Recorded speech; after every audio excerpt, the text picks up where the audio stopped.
All right, got a bunch of pieces of hardware here. I think we're gonna make a cider press. I got a rough idea sketched out here. I found this stainless steel stock pot, 12 quart, looked like about the size I wanted from Walmart. Got a good price on it, so we're gonna be drilling a bunch of holes in that. And found this cutting board, fairly thick one, again at Walmart, and got some odds and ends here. This 3/4 inch pipe and flange and T, and we got some old piece of 1-inch ready rod here. I'm going to take it to the wire wheel and get it cleaned up, and some 1/2 inch ready rod, and I got a 1x8 that I'm going to plane up, and we'll use it for the frame and see what happens.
Go down just a little bit more.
Oh, we should make a race of it. I should drop one, you should drop one. The loser has to wash the dishes, like washer. Uh,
So we're going to make the follower for the cider press out of this cutting board. And we're going to use the lid for a template. And we want to make it so that when we're done, this is about a 10-inch pot. So we're going to make the circle roughly 9.5. We want at least 1/4 of an inch all the way around, maybe a little bit more, because we'll line it with cheesecloth when we press down on stuff. And we don't mind if it's a little bit big. We don't want things getting tangled up. It doesn't matter if it's absolutely tight or not, and if we don't like it, I guess a guy can always make a little bigger one, but it's a little bit of play is probably not going to be a bad thing here.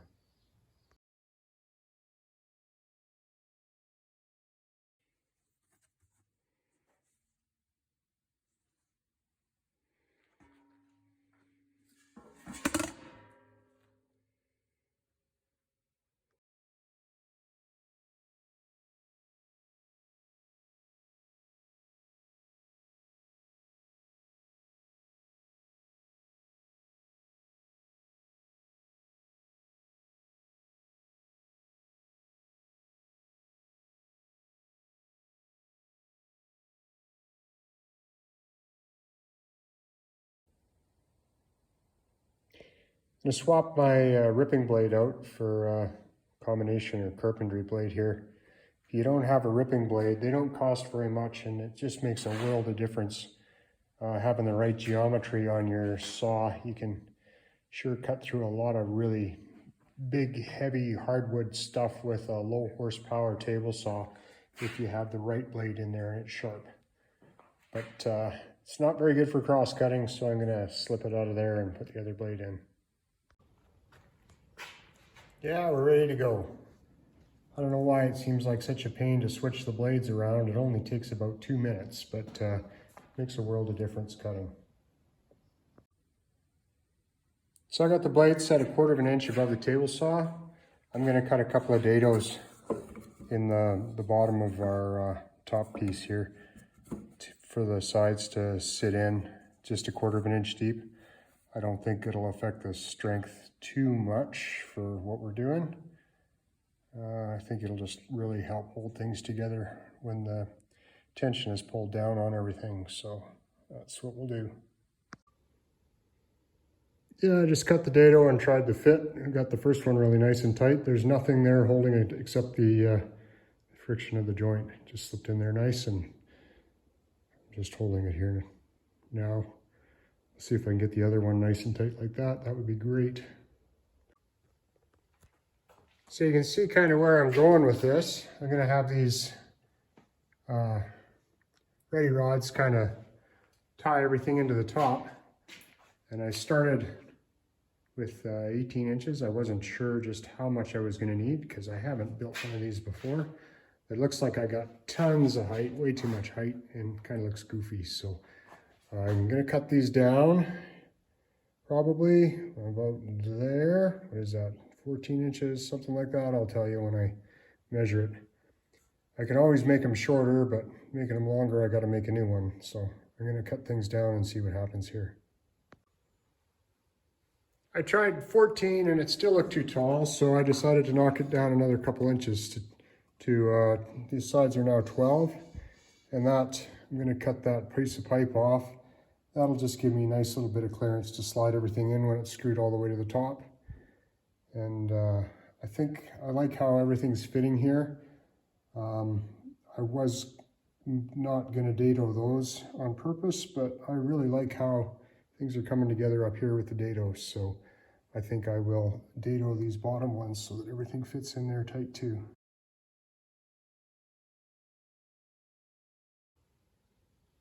Just checking to make sure I'll have enough wood left here when I dado these, but I think it will be okay. I have, there's a good inch there, so I might not go the full 1/4. I might go just, I don't know, a little bit deeper than 1/8 on both sides, just something for them to sock it into, and we'll call that good. So the one side got a little away on me, got it just a little bit wide. Oops, no, that'll be fine. This other one is just perfect, so that'll be good enough for what we're doing.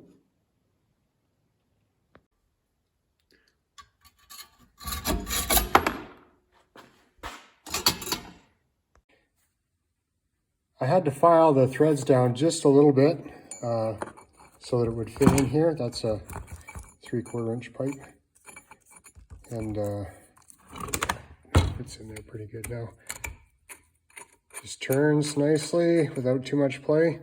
I filed it in the lathe because I have one, but you could easily just do that with a grinder or a file even by hand. It didn't take very much just to make everything fit nice and smooth. So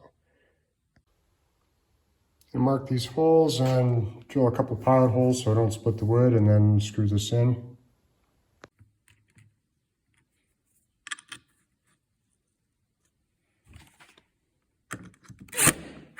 Try and do this with one hand. There we go.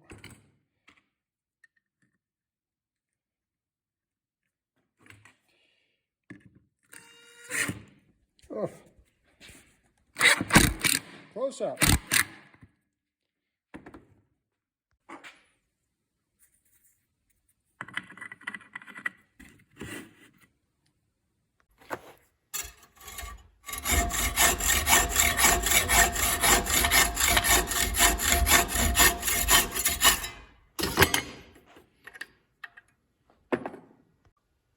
So this part's a little tricky. I want the piston to go up and down and be able to spin. And so this is how I think it's going to happen. I cut this nipple off, so I have a collar here. This part will screw into the flange that I've screwed into the piston. I filed this flat. I'm going to drill a 1/8 inch pilot hole and then follow it up with a 1/4 inch hole and put a spring pin in, so that when the piston is withdrawn, the threaded rod doesn't come out of there. And then the collar, there's a number of ways a guy could fasten it down here, but you could weld it or solder it or whatever. But I think while I'm drilling holes, I'll just put a 1/4 inch hole in there and put a solid pin in, and that'll probably be good enough for what we're doing. If this was a heavier duty press, a guy could run a bead of weld around this and it would still probably work just fine. So if I have trouble with that 1/8 or whatever I decide to use in, or sorry, 1/4 or whatever I decide to use in there, I'll beef it up somehow or other, but I think that's going to be plenty strong.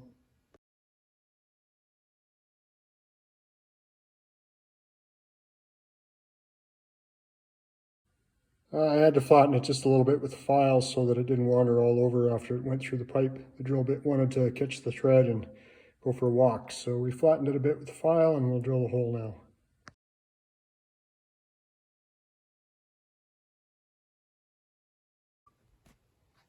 So I just stuck a 1/4 inch bolt in there, and I'm going to pull that other thing off, and hopefully I can get a spring pin in that hole. That should be good.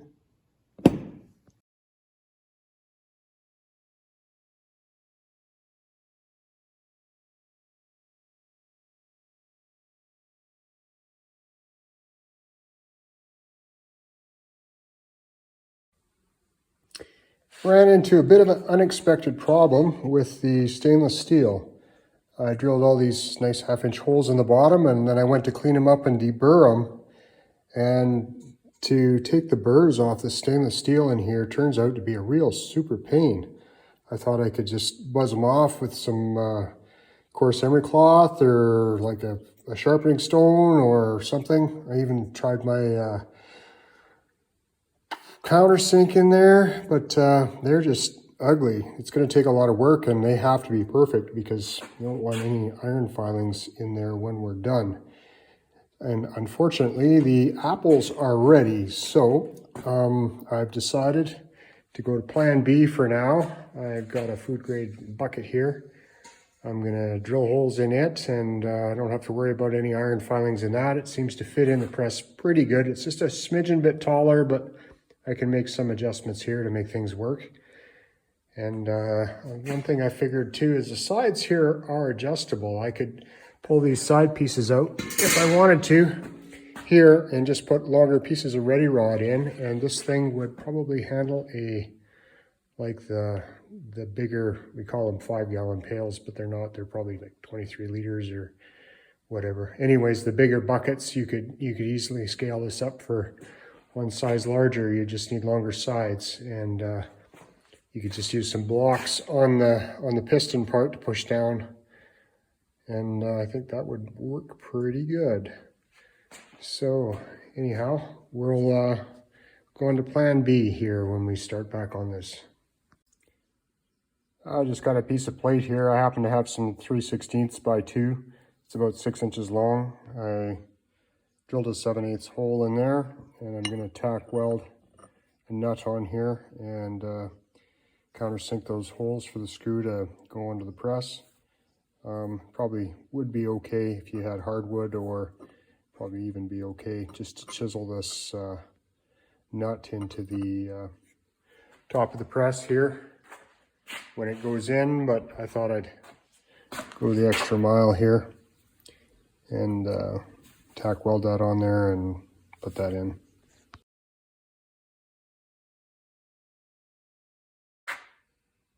I want to use this half of the nipple for a bushing at the top, but it's a little tight in the 7/8 with the 7/8 ready rod going through it. So I'm just going to split it in half with the hacksaw and see if that fixes the problem.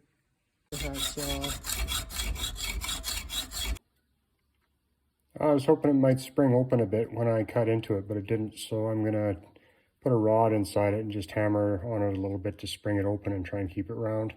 I only need it to open up a little bit here to work.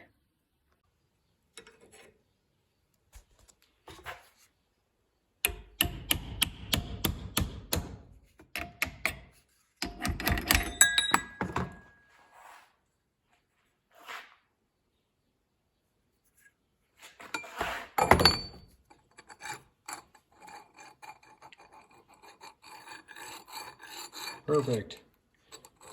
Squeeze that up just a bit if we need to. Let's measure the hole and see what hole we should drill. 0.989. We're going to drill the hole at 1 1/16, and that the hole should drill a little bit oversized, and this will squeeze down just a bit and it should fit on there. Okay, I need to, I can ring the hole a little bit bigger so that everything slides like it should.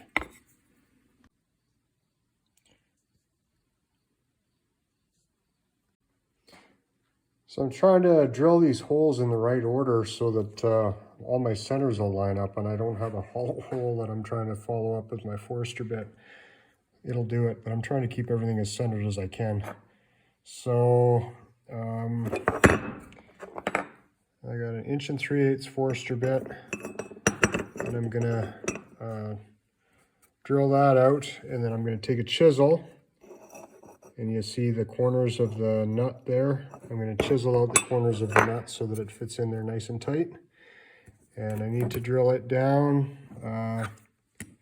This distance here is 0.913, so just a little less than an inch. If I go a little deeper, it isn't really going to matter too much. And then this thing is going to just sit in there. For now, this plate is just going to sit on top.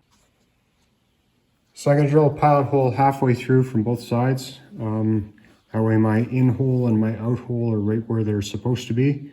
If I start a straight shot from one side and I hope to come out at the other end, if there's any deviation at all, it'll throw things way out.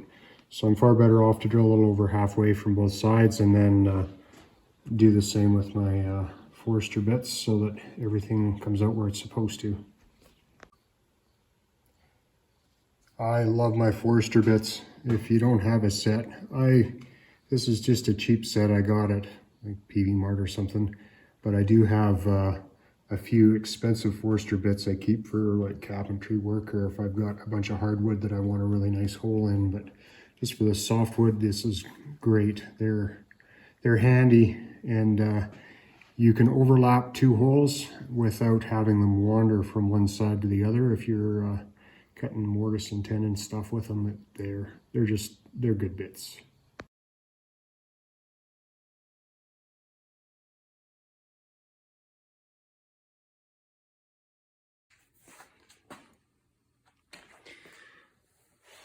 So it fits in there pretty good. I'm going to have to make the top a little bit ugly because I have to account for the weld. So I'm going to pull this out and chisel in around there a little bit so the weld everything can sit flush. And we'll go from there. I said I wasn't going to dado that in there, but that's driving me nuts. So I got the router out and I got a bit in there. We'll cut that out so that sits in there flush, and that'll be better.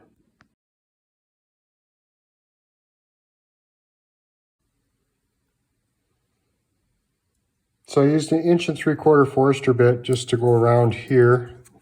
That'll give me some relief for the welds. And I routed out most of the material there and finished it up with a chisel. And this goes in there. It should tap in there and it should fit in there nice and tight.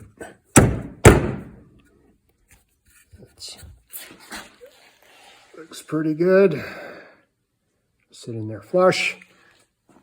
Just needs a little tap on that one side and I think it'll be good, but I gotta pull it out and drill some more holes here.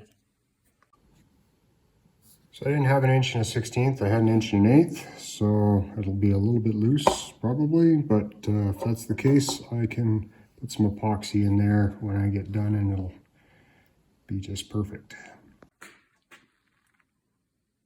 All right, and we're gonna drill the rest of the way through there with 7/8.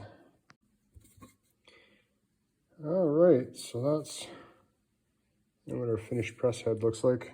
It doesn't need to be that complicated, but I think this will be good. Just a smidgen bit loose, like we figured. A little bit of epoxy in there, and that'll be just right.